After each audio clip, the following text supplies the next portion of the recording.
kick off the program, I'm going to turn it over to our stars. Thank you for being here.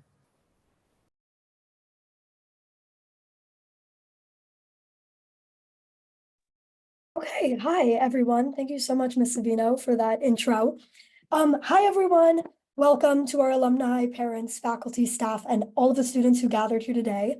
My name is Isabel Matloff, class of 24. I'm a senior from Los Angeles, California, and I'm a member of the STARS, and I am here to introduce today's Blue Run Deep program. So the Blue Runs Deep speaker series was launched in 2021 by the Student Alumni Representatives, also known as the STARS, which is a group of students interested in connecting with alumni in various ways through programming with the alumni office. Today's focus is alumni driving social impact around the globe.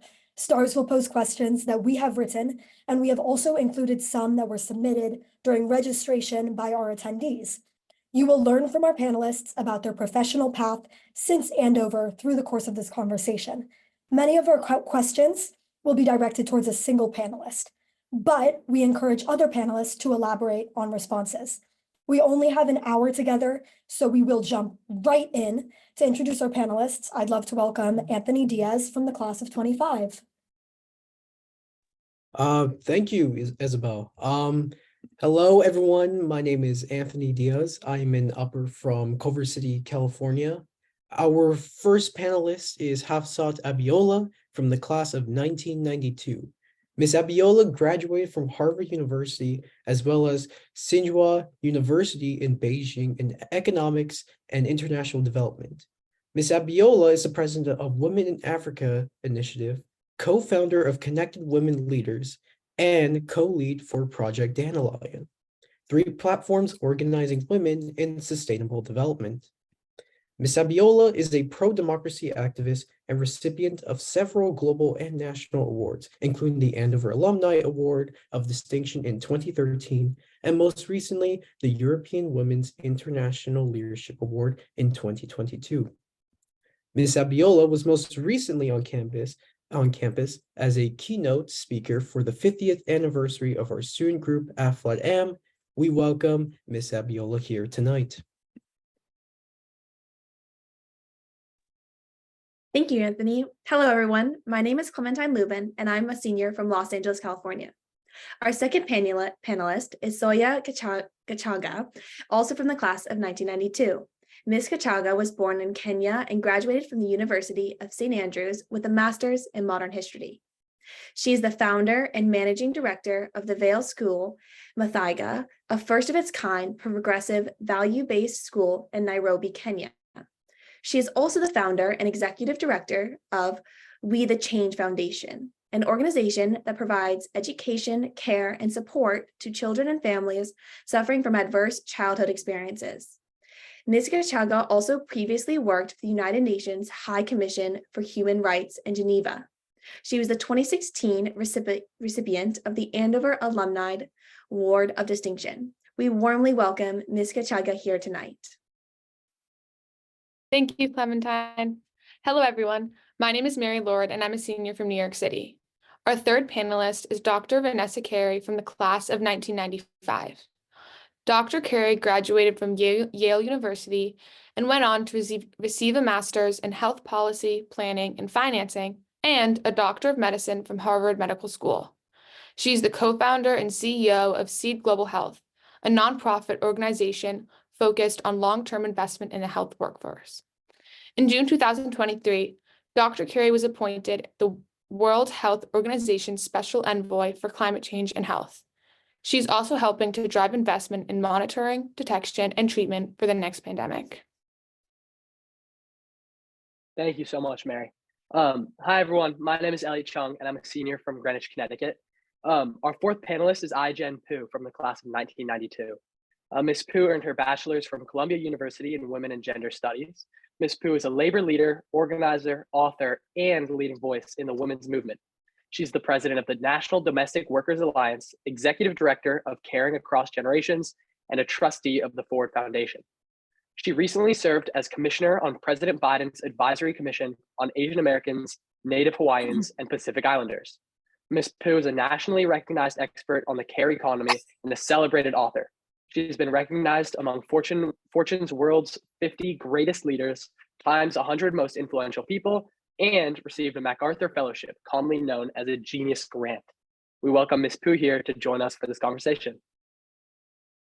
Thank you, Elliot, and thank you for those wonderful introductions. Hi, I'm Isa Curran, and I'm a senior from Houston, Texas. And we'll kick off our first question for Dr. Kerry. If you could go back almost 4 years ago to the beginning of COVID, with the knowledge we have now, how can you see America or any country changing or adapting the way they quarantined, vaccinated, or overall handled the pandemic? Hindsight is always the greatest gift, right? Thank you, Isa, for your question, and thank you everyone for joining. I'm incredibly honored to be here tonight, especially among these fellow alumni and panelists who are extraordinary, and I really look forward to learning more about what you're doing. COVID for me is very much a canary in the coal mine.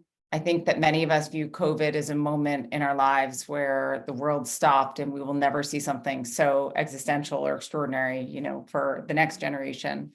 But I would argue it's actually just telling us how we've structured our societies and how we are sort of valuing our social investments and how we're valuing our health and well-being. We're not valuing it, for that matter, in the right way. That set us up, I think, for many of the devastations that we saw in COVID.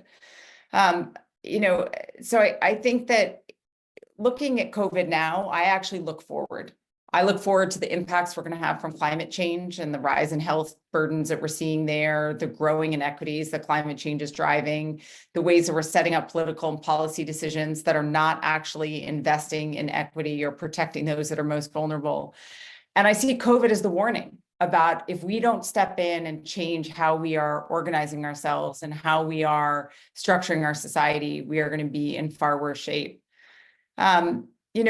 What COVID demonstrated too was that health is fundamental. We learned that our failure to invest in strong health systems and to protect ourselves and to actually take very seriously the need to be a citizen of our communities and a citizen of our world, to wear masks and to do the things we needed to do to stop COVID in its tracks early on, led to over, 6 million people dying from COVID. It led to over, about 14 trillion in global GDP losses.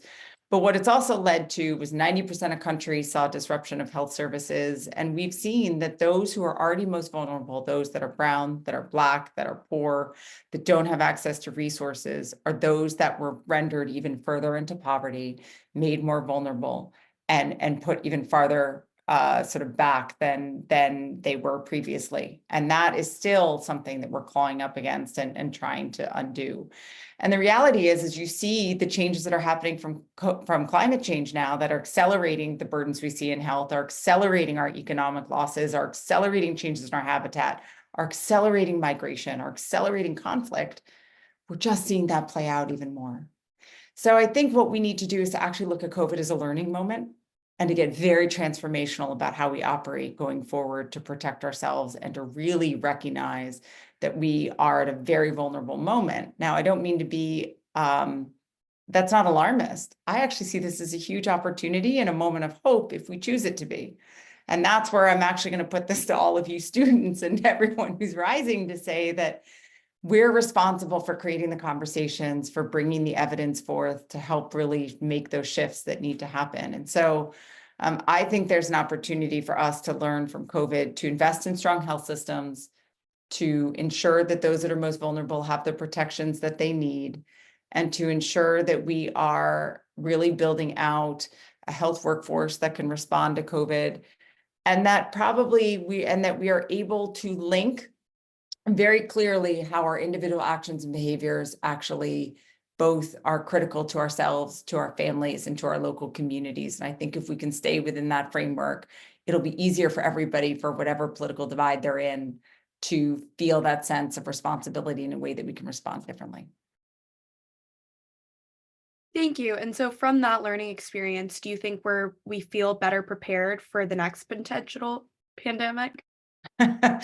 I think we've learned a lot. I think we know what to do. I think we have to actually do it. And I think that for the work that I do at Seed Global Health and the work that I'm doing with the WHO and elsewhere, my frustration is just, and I'll just give a very concrete example.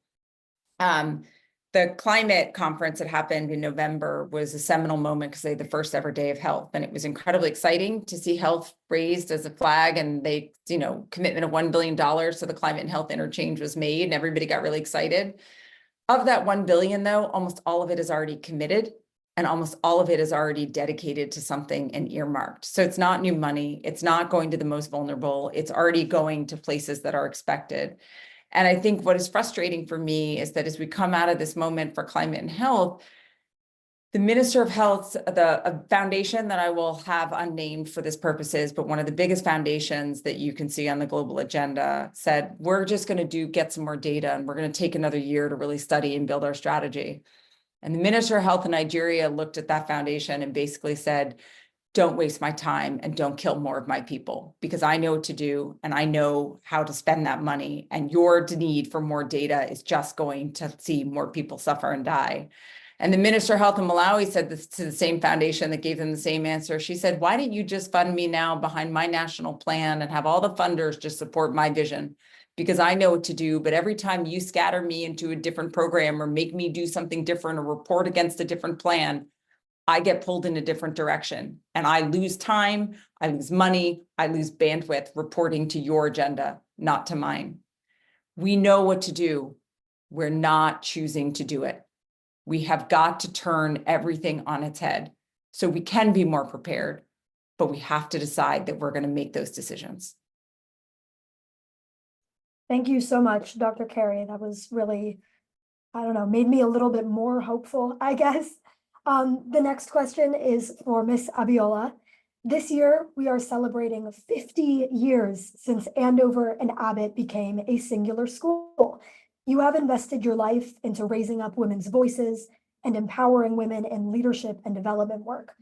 Although you graduated from Andover almost 20 years after Abbott and Andover became a singular school, can you share how Abbott's motto of "She holds aloft a burning torch" resonates in the work you do today?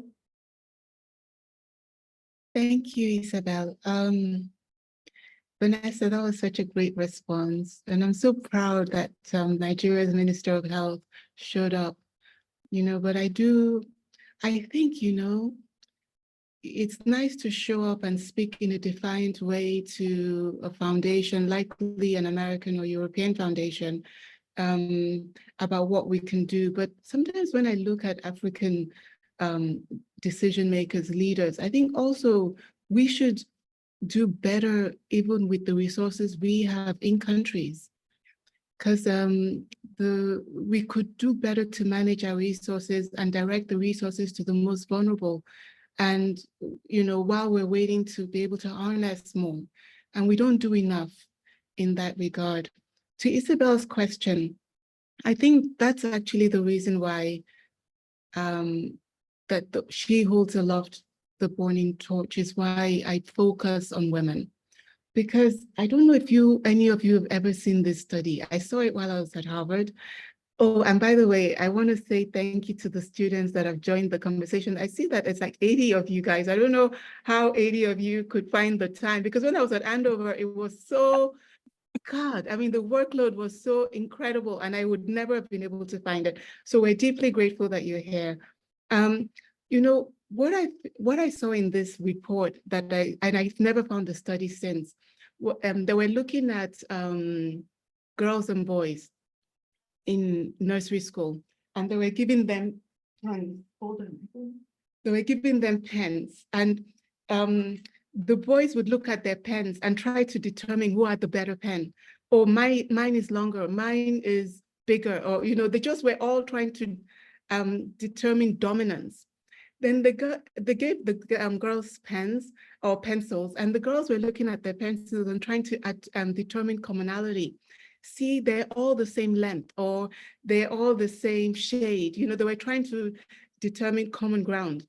And then the study also looked at female managers and male managers in companies. And they said the male managers kissed up and kicked down. So with people that were beneath them in the hierarchy of the company, they were very tough. But people that were above them, they were very conciliatory.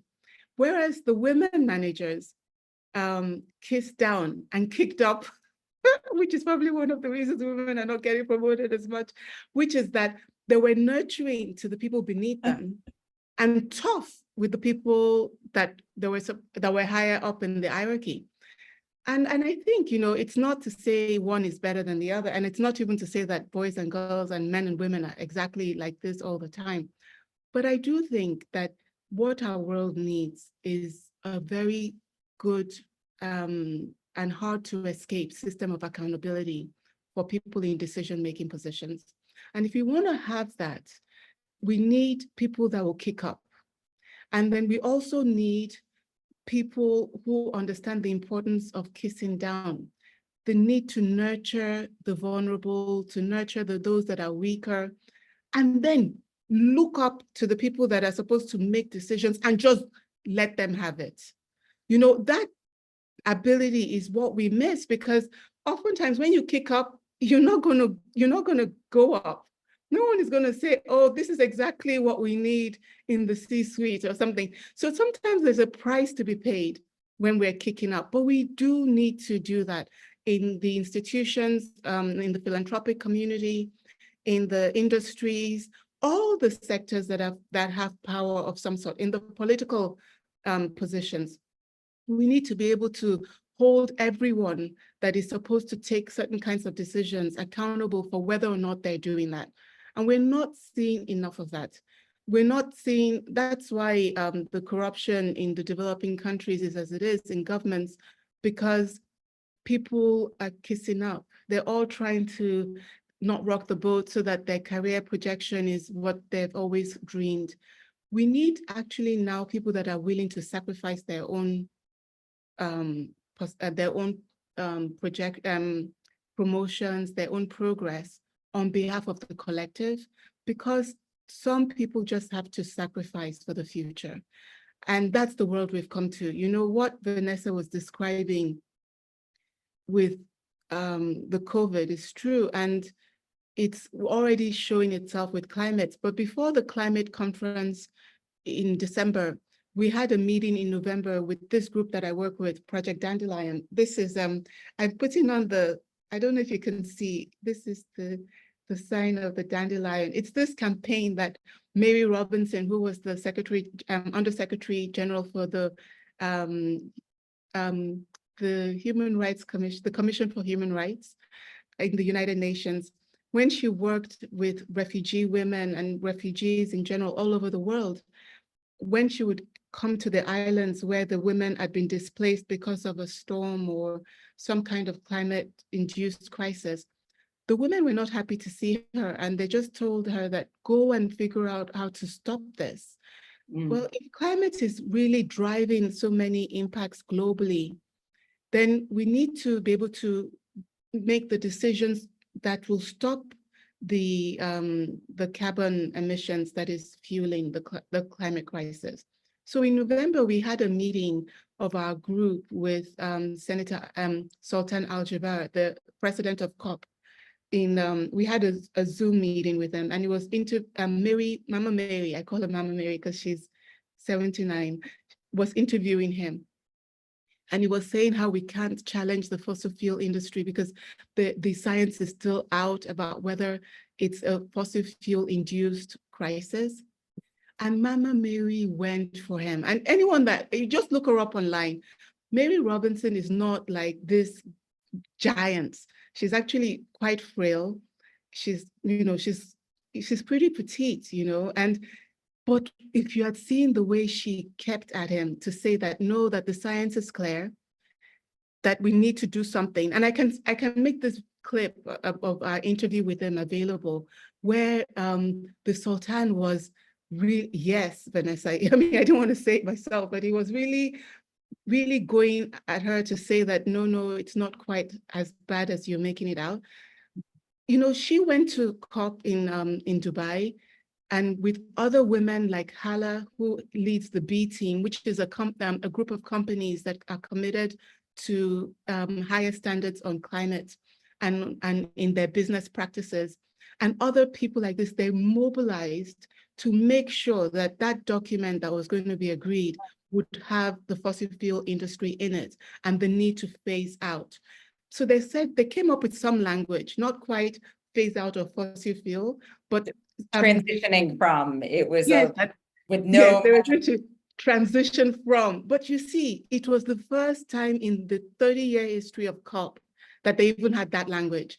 And that woman, 79-year-old grandmother, with many other women, were driving that. And that's what I want the women on this call, especially our young little sisters. You're not so little, but to us, you will be a little, you'll be a little, at Andover. That's what I want you to be aware of, is that you have power. You are not just to be pleasing to a guy. You're not just to be pleasing to whoever your partner is. That's always nice if you have it. I don't have that now. And I miss nothing. I mean, I have gentle children and I have a commitment, and I want to leave the world better for you guys. And I think, whether or not we have children or not, we can give birth to better societies and we can pay that price to do that. So I want us to awaken to our full power, and whoever is aligned with us for that journey, fine. And if they're not aligned, they can off.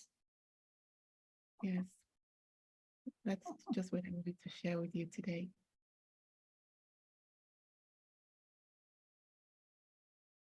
Thank you so much, Ms. Abiola, for your words. I love to hear you speak. Hello, everyone. My name is Maddie Redmond, and I'm an upper from Memphis, Tennessee. Our next question is for Ms. Pooh. As someone who works closely with labor unions and labor organizing, how has labor organizing to advocate for much needed change, such as salary increases, been a part of your recipe for change? I know just in Andover a few weeks ago, we saw striking firsthand with a strike among the public school teachers. Maddie, thanks so much for the question, and I'm so happy you're on this call and representing the South. And I'm so happy to be reunited with my classmates and on this brilliant panel of brilliant women change makers. So exciting, such an honor. So labor organizing, yeah, so it's a huge part of the recipe for change in our country. I think it has to be.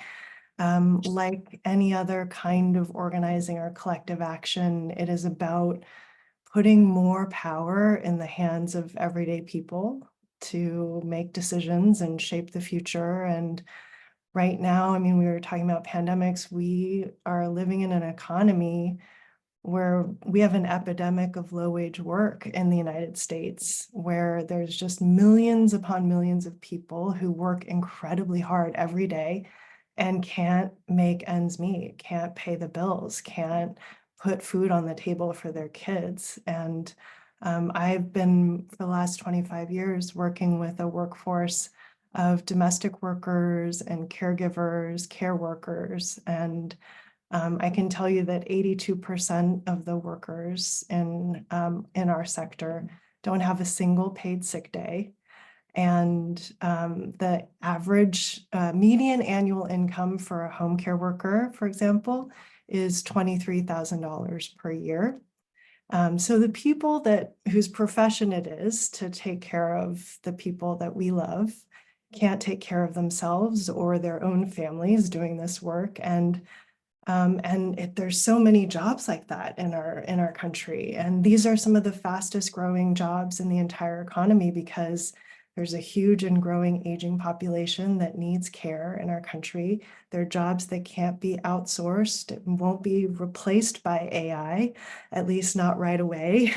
So these are going to be a big part of the jobs of the future. And if we don't organize and make a change, they could be poverty wage jobs forever that people struggle to survive on, which impacts all of our ability to get care too. So there's kind of a cycle here. And historically, the only way we've been able to raise wages for care workers and for other low-wage workers has been through organizing, through coming together, making collective demands for change, and building community and finding strength and power and voice in community together. And that's what we've been doing, and we've made a ton of progress. Just today, the New Jersey State Assembly voted to pass the New Jersey Domestic Worker Bill of Rights after 5 years of organizing in New Jersey, and it will be the 11th state when the governor signs the bill to pass domestic worker legislation because workers have been organizing. And so we're going to keep doing it, and it's been beautiful to see more young people organizing into unions. I think collective work, building community, working collectively is the way. Thank you, Ms. Pooh. It was great to hear, and great to hear about the legislator getting passed as well. Our next question, I'm Maya, and I'm an upper from Tokyo. And our next question is for Ms. Gecaga. You have two classmates here today with you from the class of 1992, and it feels like there's something infectious and inspiring among all of you and your classmates to be improving our world. Are there any particular challenges or moments in your journey at Andover or beyond in becoming an agent of change that you think our students should know to learn from? Thank you, Maya, and thank you so much, everybody, for having me today. As Ijen said, it's just such an honor to be here and to be with our classmates. I had a quick look through as well, and just there's a lot of people from our class that are supporting us on this call. So just thank you so much, you guys that are here. I saw Pristine and Nicole, people like that. So just thank you so much for being online today and supporting us. And so I don't know, I think that with hindsight, it's so wonderful to sit here, and it's such an honor to be here with my classmates. There must have been something in the water that, that propelled us to get to where we are. I always say that, that concept of non-SIBI, when I speak to other people from other schools, they very, very rarely remember their school motto. They very rarely remember, this kind of concept. But for me in particular, I remember that Andover was the first place that I actually was encouraged to volunteer and to do things like that.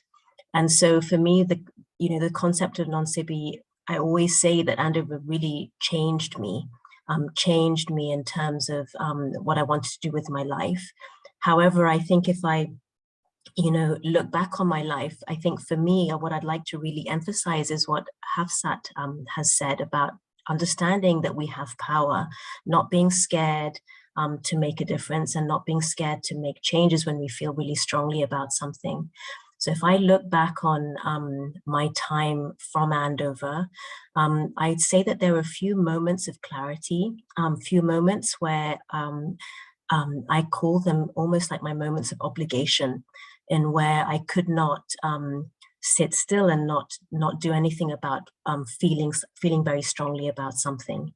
So for me, that first moment of obligation came to me when I was actually working as a corporate lawyer. So as a young child, I knew, that I wanted to be a lawyer, wanted to help people. So, kind of went through the pathway, went through university, ended up working for a prestigious law firm here in London. And whilst I was working, what we had in our country is that we had a moment of post-election violence. And I remember sitting at my desk, and I'd kind of had achieved all of the things that, my family wanted for me. And I remember sitting at my desk watching things unfold back home in Kenya. And, tribes were fighting against each other, killing each other, things that had never happened before in my lifetime. And I remember thinking, why isn't anybody doing anything about this? And one of my favorite sayings is that, when we point a finger, there's three pointing back at us. And so at that moment, it wasn't really about what are other people doing? The question then came to me, what is it that I'm doing? And what am I going to do to make a difference in this situation? And working in a corporate law firm, a place where you're supposed to know what you're doing, you're supposed to be very structured. I went in, kind of very emotional to go talk to my senior partner and said, I know I need to do something, but I don't know what, didn't have a structure, didn't have a plan. And I just said, I feel like I need to go home. And I wasn't brave enough to quit my job completely. I asked for a sabbatical, and he said, we've got 4 people on maternity leave right now. So if you do leave, I'm going to, it's going to have to go for good, because I can't hire somebody and then not give them a job. So that was the kick out of the nest that I needed. And until he passed away about a year ago. This was someone that really supported me and allowed me to kind of have meetings in his office and things like that. But that was my moment of obligation. I knew that having been away from home for so long, I needed to go home. And that felt very important to me. And I had no idea what I was going to do. So I think that's also really important, is that sometimes we feel that we need to have a plan and that we need to know what we're doing. And of course, plans are really good and important. But at the same time, I think it's so important, as Hafsat said, to feel the fear and do it anyway. I was really scared.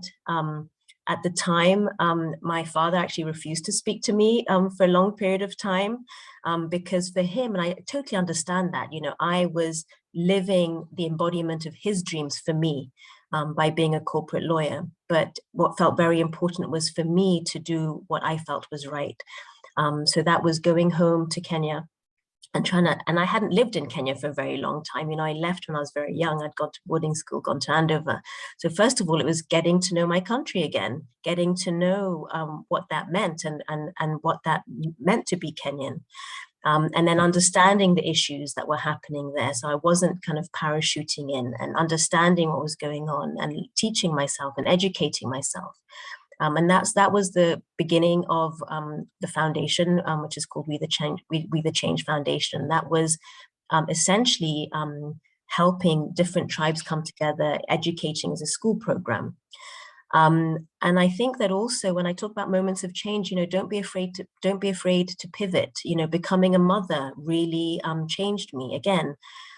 Becoming a mother meant that I wanted to look at different ways of education. And so at the moment, a little bit about what Vanessa talked about, this crux of well-being. So right now, then, having my own children led me to start a school, a progressive school, which is called the Vale School Muthaiga.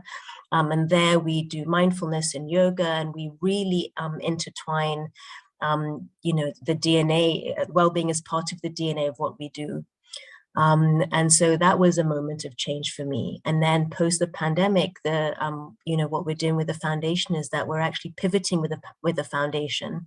It was very much a school program, but now we're looking at trauma and understanding and seeing that, in terms of the well-being piece, how trauma really affects people. And so, without understanding that, we think about cognitive function in schools, and unless one deals with the underlying issues of trauma in students. But also what was very interesting is I thought I was going to be doing really interesting curriculum programs for children. But actually what we realized is that in order to create a nurturing environment for these children in our schools, we needed to have really good programs to help the parents and the teachers, the caregivers of these children, to understand their own trauma, to understand what's happening for them. So for me, in my journey, I've had many different moments where I've changed and I've pivoted, and I continue to do that. And so I, would really like to encourage everybody that, don't be afraid of change. Don't be afraid of listening to your heart and listening to your intuition. And definitely, as Hafsat said, really understanding that, we are powerful and that you are powerful, and that, every single person can make a difference. It's important to remember that. Thank you. Thank you, Ms. Gecaga, for your powerful words. I think they're especially pertinent and timely for us seniors who are beginning to make our mark on the world. Hi, everyone. My name is Chris, and I'm from Hong Kong. And our next question is for Ms. Poo. So I see that the theme of caregiving seems to run through your work, and whether that's in education, healthcare, or labor advocacy, how could global societies better recognize and support the critical role of caregivers, and what policy changes do you see as necessary for this recognition?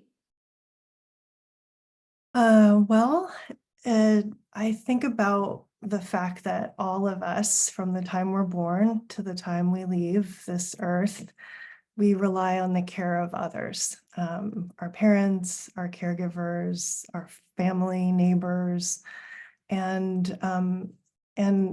there are many, many ways of supporting the people who do that, provide that care.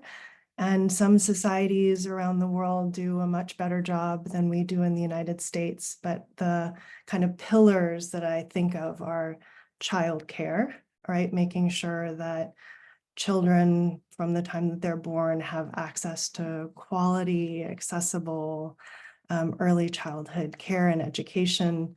Then there's everything in between that and aging and disability care. So there's the need for paid family and medical leave, the ability to take time off from work to take care of a loved one or to recover from giving birth.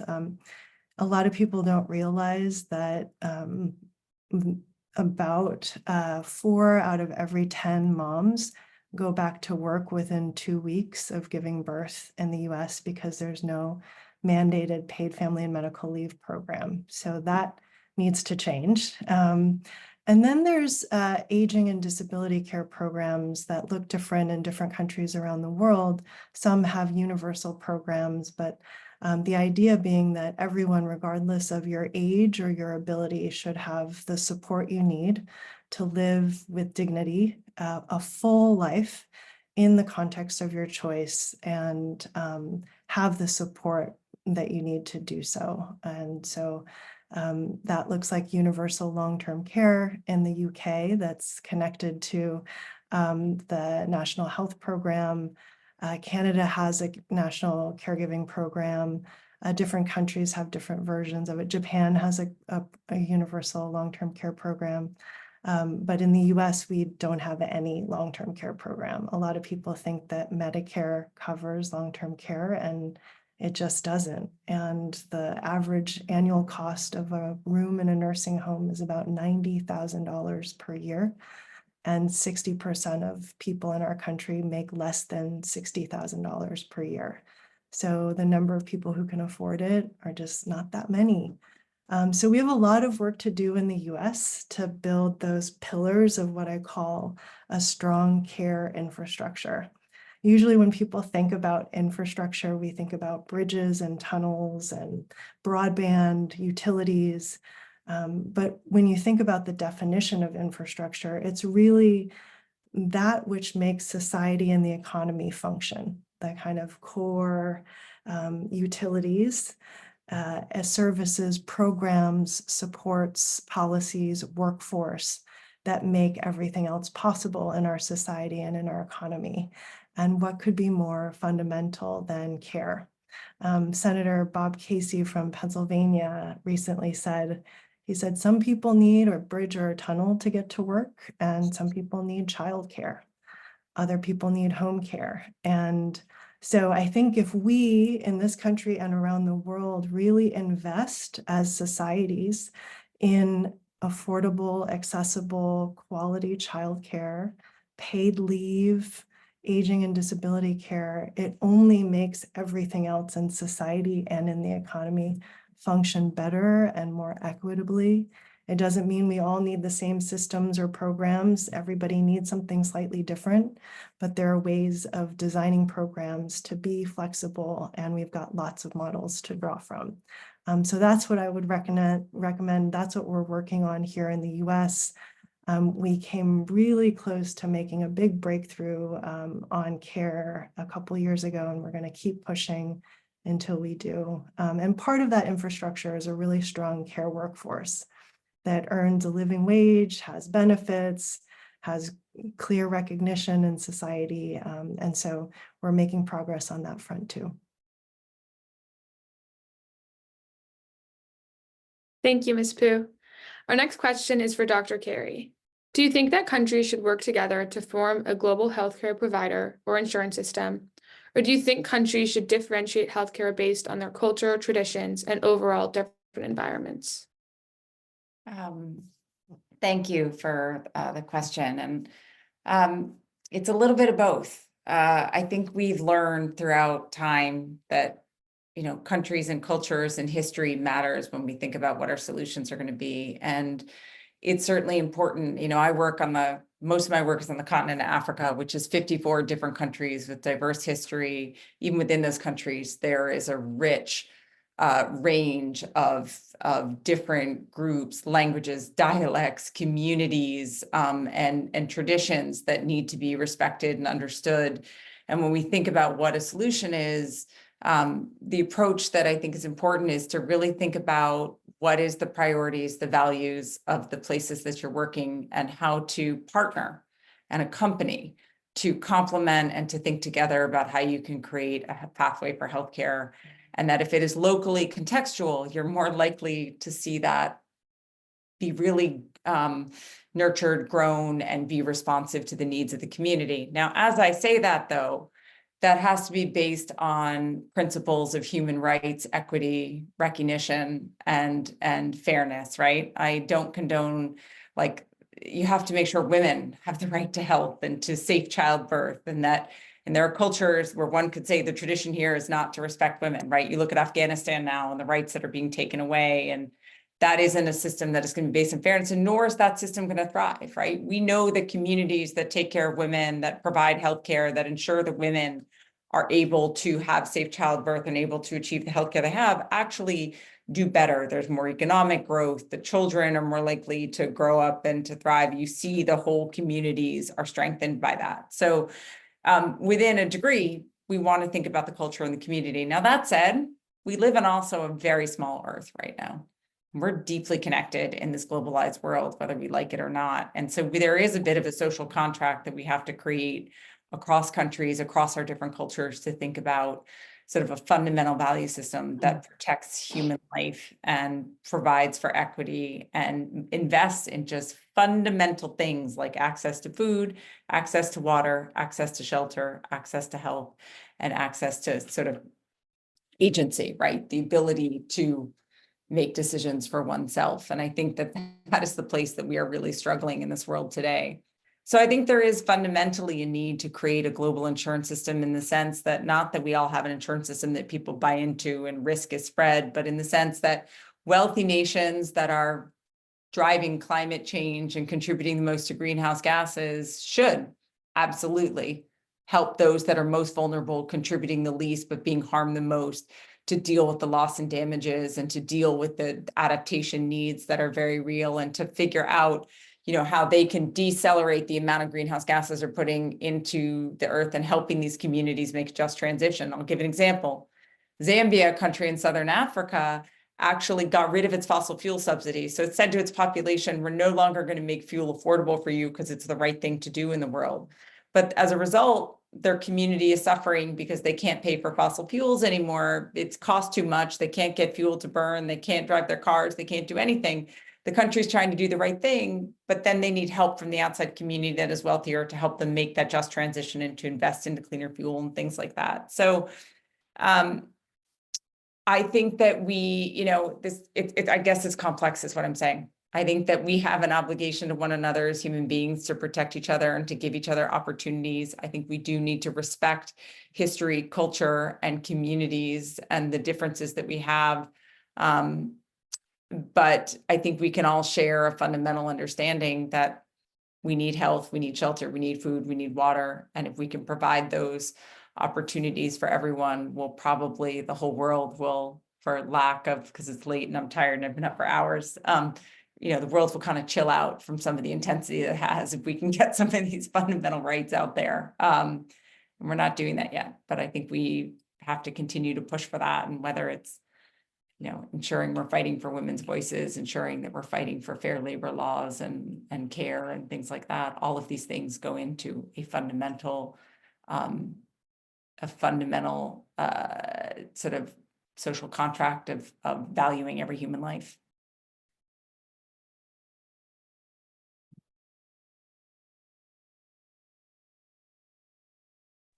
Thank you, Dr. Kerry. That was a very thoughtful response, and I appreciate your incorporation of all those ideas. Our next question. Oh, I'm Naima. I'm an upper and I live in London. Our next question is for Ms. Abiola. How should Andover adjust its curriculum or student activities to motivate and educate students to address the challenges of climate change?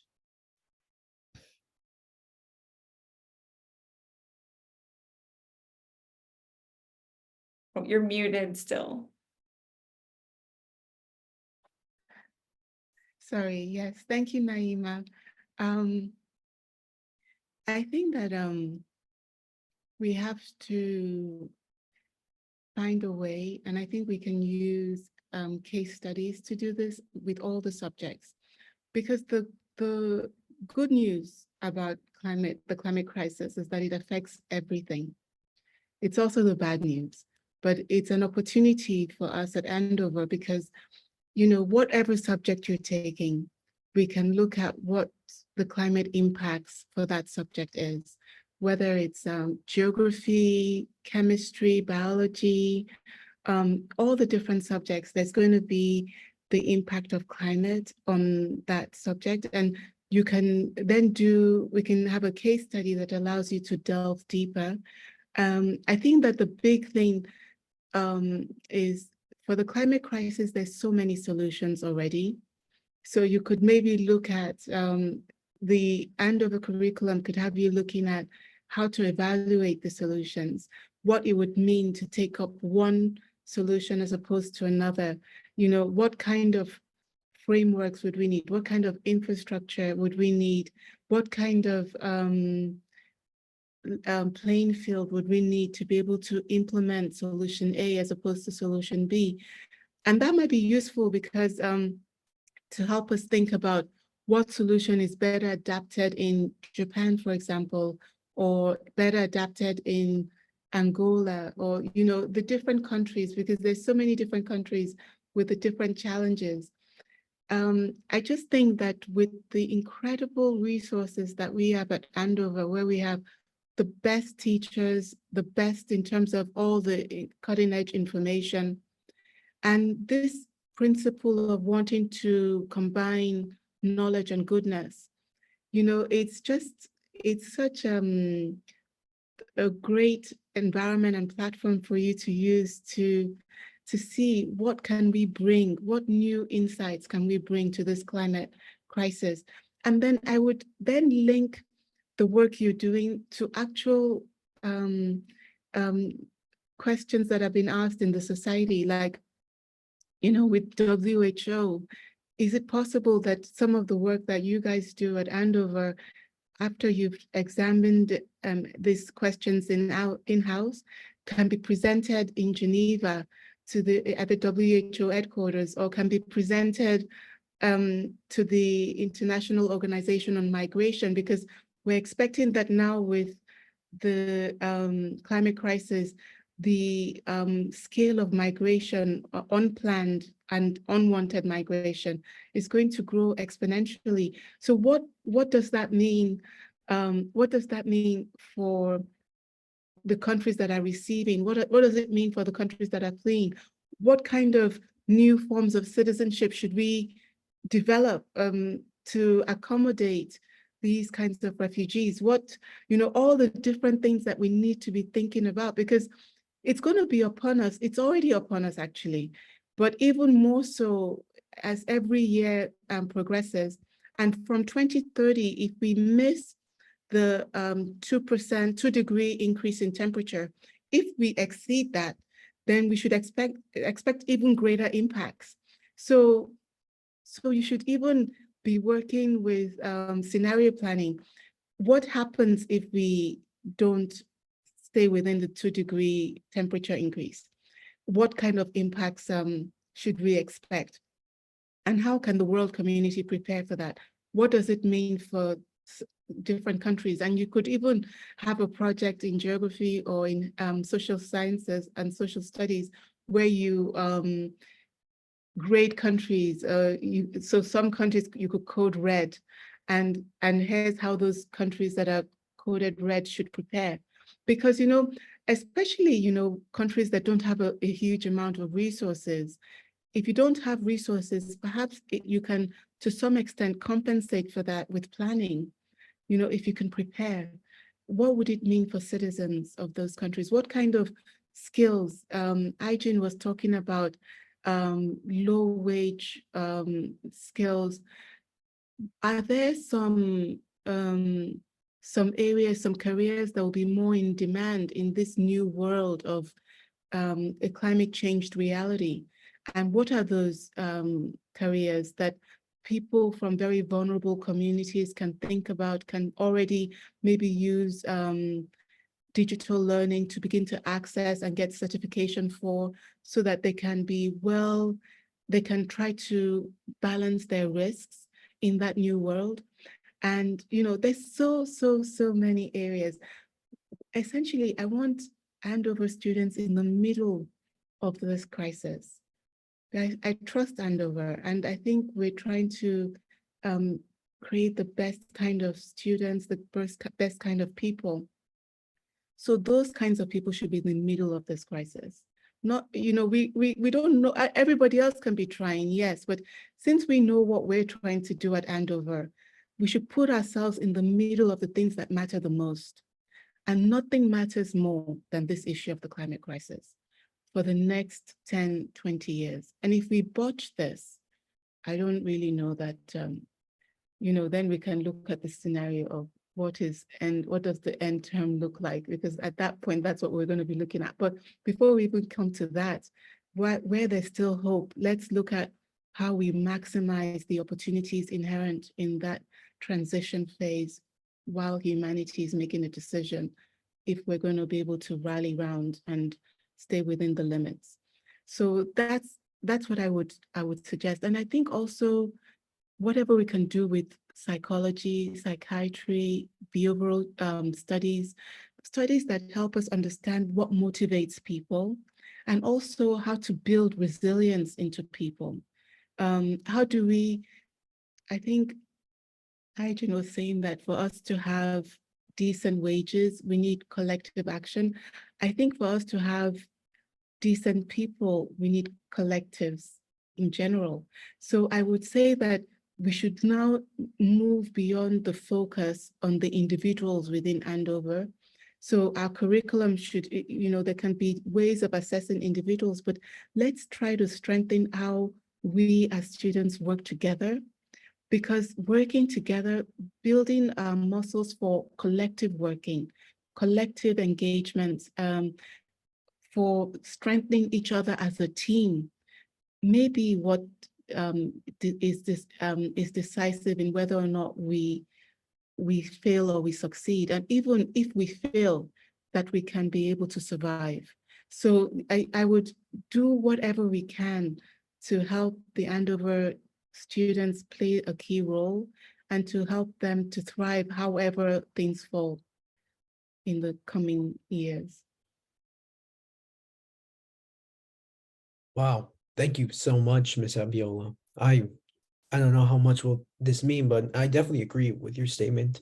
I definitely see a lot of intersectionalities between so many different subjects with climate change. Anyways, this next question is for everyone on the panel. As Andover alumni, you each have taken the Andover motto of non-civi to propel your work and your missions. We only have a few more minutes, but please share, how did Andover help feed your hunger for activism, and were there any specific people, teachers, coaches, house counselors, friends, etc., that helped shape the work you do today? We can start with Ms. Gecaga. I'm sorry if I pronounced that incorrectly. Thank you, Anthony. I have to say that actually, I don't think Hafsat knows this, but actually one of my biggest inspirations is actually Hafsat. Hafsat, for those of you that were in our class, know that Hafsat has been doing this kind of work since we were at school. Because of the history with her mom. And so, you know, for me, Hafsat was definitely one of my friends and people that inspired me in terms of what she did. But as I said earlier, you know, for me, I had never done any type of volunteer work or activism or anything like that.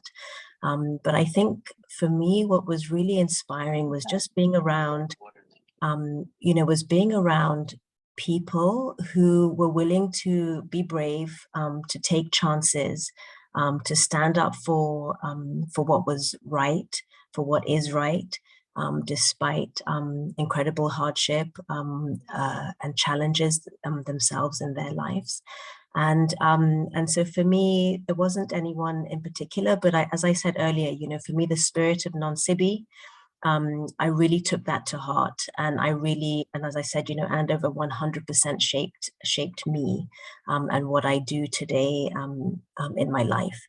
And just so grateful for me that continues, and I'm so special and deeply honored that I get to sit on this panel with my classmates.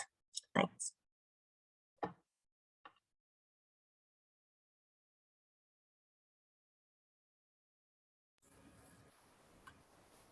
Maybe I'll step in here and ask maybe Vanessa if she wants to share if there were any kind of Andover folks or moments. Sure.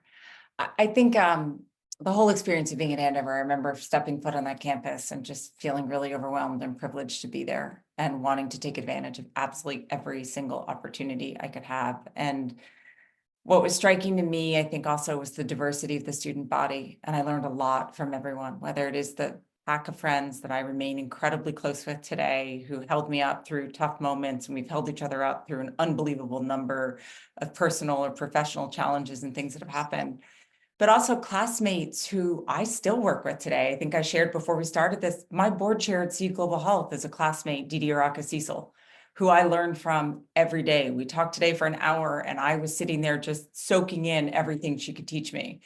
Sandra Lois Pace, who talked about having to pass her swimming test. That was her graduation, about the challenge that brought to her growing up from living in, you know, South Central in LA, and everything that she's had to surmount. And I work with her today. She's now the assistant secretary for HHS and is out there every day challenging this world to think differently, and is courageous and keeps me sane. And to have that connection after so many years is really extraordinary. And so it gave me an education, it challenged me, it brought me into a world at a time where I was young, stupid. In some ways I still am. I'd like to think I'm young, maybe I'm not, but the community that is here that I'm learning from even today, the students and hearing where they're from and the diversity, all of this is out there, hopefully helping to create the change. But I draw energy, and I draw both safety, and I get pushed by it. And I think that's been a real privilege. And the non-Sibi is real, and it's something we need more than ever right now in this world. And so I hold it dear and feel very privileged to be from this community. Me too. Non-Sibi is so important to me, so much a part of who I am. And Andover, Mr. Bardo was very special to me. Mrs. Bensley, who was in the ceramic studio, was like my confidant and my person. Reverend Zader, Rabbi Gendler, these are all people who supported activism on campus. I remember I went to my first protest at Andover when George Bush came to plant a tree, President Bush, on campus. A bunch of us protested. I think that was my first media hit. Boston Globe covered it. And the fact that we had Earth Friends and Women's Forum and a gay straight student alliance. I mean, I was involved in all of those things, and I think all of those things really shaped who I am and what I thought was possible and what I thought we deserved in a world, in the world at large. And I'm so grateful for that. I think for me too, non-CB, because it feels right that we shouldn't be for just ourselves. And at Andover placed me in a cradle of love and respect. Our teachers spent time.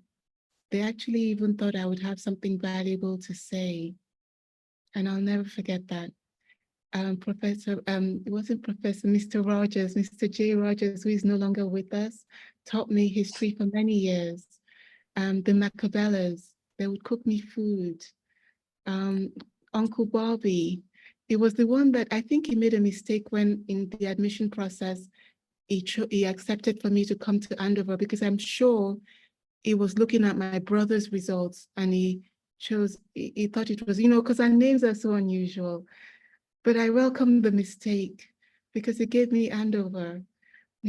What a privilege and a wonderful opportunity Andover was to set me off on my path. Because from the world I come, in Nigeria, when you're from a particular kind of elite background, sometimes you can abuse those opportunities and privileges and nobody says anything because the power structure is in your favor. And so you end up being the problem for your country. Andover taught me in such a way that I could never do that. So it means I'm not anywhere wealthy enough to be sending money to Andover today, but hopefully maybe one day I can make a difference, a positive difference in the world, and I just think we just owe Andover a lot, and whatever we can do to use that opportunity to ground yourselves so that you know who you are, then you go out into the world, because once you go out, then they'll start to try to tell you, do it this way, even if it's the wrong way. But once you recognize that it's the wrong way and it doesn't resonate within you, you can just stand up for something different. And that's where the change comes from. So I want to wish all our little ones in school at the moment the very best. We're so happy you're right where you are, with the snow when it snows and all of the wind and cold when it's cold, and the incredible work schedule that is impossible. Just brave through it. It's just the ground to prepare you to launch yourself into the world in the best way possible. And the world is waiting to receive you. So my very best wishes.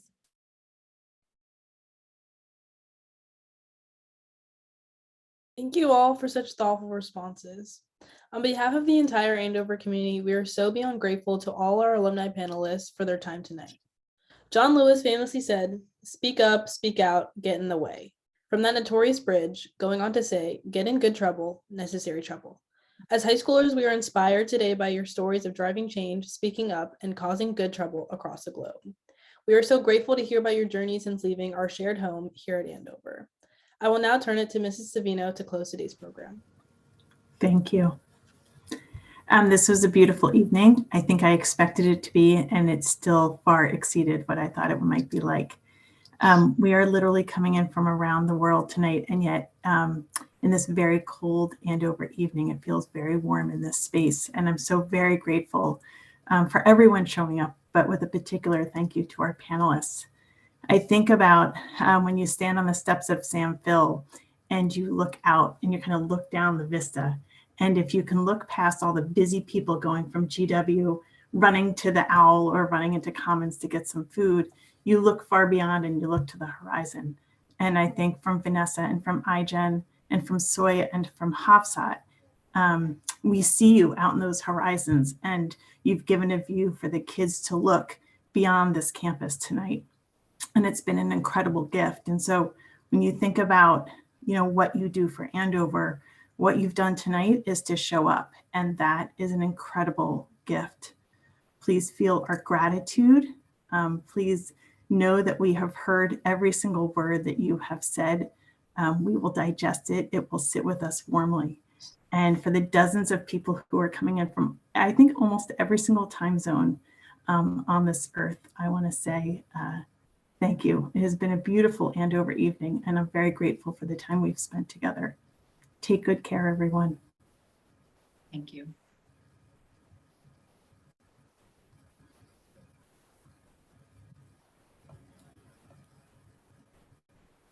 Thank you, Vanessa. Thank you, iGen. Thank you, Hafsat and Soiya. With big blue love. It was really nice to meet and hear from all of you. Thank you for letting me join the class of 92 for a brief moment. Vanessa, you're welcome to join us anytime. Yes, you are welcome. And by the way, it's not just Nigeria where the elite can go awry and not make it work, right? Like, so with all due respect, we got a lot of that going on in this country. I was going to say, yeah. Jenny, it's Vanessa, I lovely thought you were to going to make see some allusion to like lower right or something like that, you know, bring it back to Presky Commons, but that's Oh good. my We'll keep it in God. the world. I used to eat in like lower left or upper. I used to do it. I mean, I would just move around. It was much more fun. But I forgot. Is that still tribal? Is it still?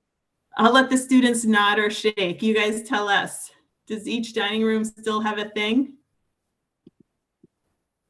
Seeing some nodding going on. Hey, I see nodding. All